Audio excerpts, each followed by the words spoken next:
The holidays are over, and the bests of world's tennis are already headed down under to play at the much-awaited and the first Grand Slam tennis event of the year. Australian Open is now arguably the largest annual sporting event in the Southern Hemisphere. Host city Melbourne always saves its best for the Australian Open, with an array of art, culture and music adding to the atmosphere. The tournament also does hold the record for the highest attendance at a Grand Slam event, with 743,667 people attending the 2018 edition. The Australian Open was first held in 1905. It is the youngest of all the four Grand Slams, the oldest being Wimbledon, 1877, followed by US Open, 1881, and French Open, 1891. Interestingly, when it was first held, the very first game was played in a cricket field at the Warehouseman's Cricket Ground.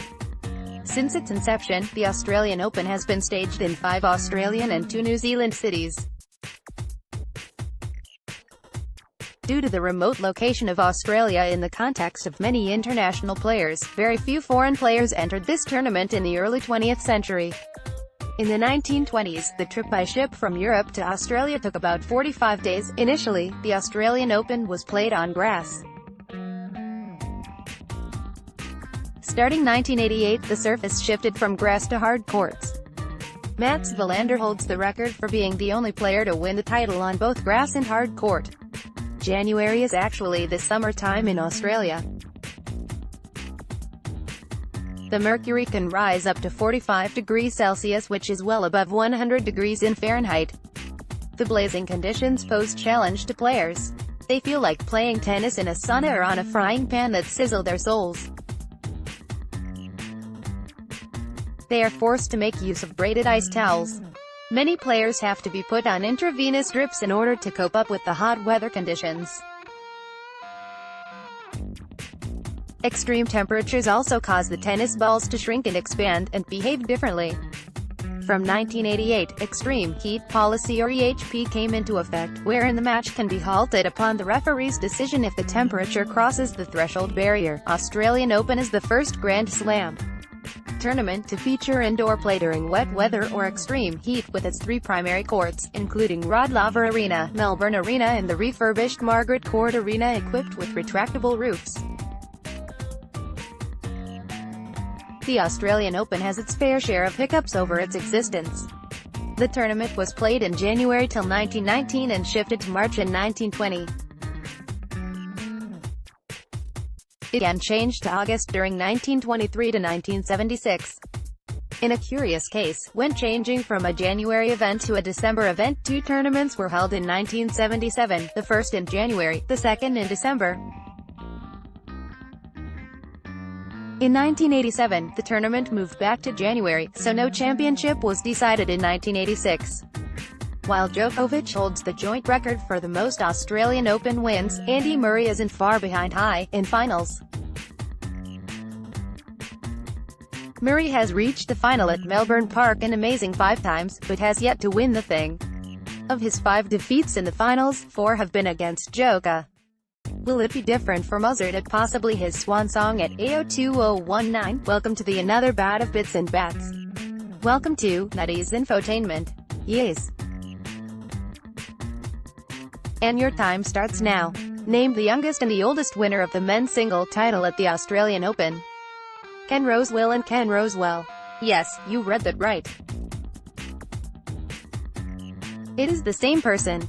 Roy Emerson, Novak Djokovic and Roger Federer hold the record for the most men's singles titles, with Emerson winning the event 6 times in the amateur era and Federer and Djokovic taking the same number of titles in the Open era. Who overshadows their records in women's with a record-breaking 11 singles titles? Margaret Court. She is also credited with the longest consecutive singles win streak with 7 victories, 1960-66. The longest Grand Slam final ever played happened at the 2012 Australian Open. Name the 2 players engaged in the epic battle lasting 5 hours and 53 minutes. Novak Djokovic and Rafael Nadal, at the time ranked the number 1 and 2 player in the world, respectively. In the final, Novak Djokovic defeated Rafael Nadal 5-7, 6-4, 6-2, 6-7, 5-7, 7-5 to win the tournament, which is the only Grand Slam to be played in two different countries. Australian Open. Martina Navratilova pulled off a remarkable double in 2003 when she won both the Australian Open and Wimbledon mixed doubles, aged 46, playing alongside an Indian tennis player. Leander Paes. Considered to be one of the best doubles and mixed doubles players of all time, he has achieved a career Grand Slam in both disciplines. What was soybean car, which was unveiled by Henry Ford on August 13, 1941 and patented by him on this day, January 13, in 1942. It was a prototype car built with agricultural plastic. The car body and fenders were made from a strong material derived from soybeans, wheat and corn. The body was lighter and therefore more fuel efficient than a normal metal body. What is a group of frogs called? Army Witch actress said, "Fasten your seatbelts. It's going to be a bumpy night." In All About Eve, Bette Davis as Margot Channing. If you were painting with tempera, what would you be using to bind together color pigments? Egg yolk. Identify the company from the image below. Answer next week. Answer to last week's photo quiz. Backgammon.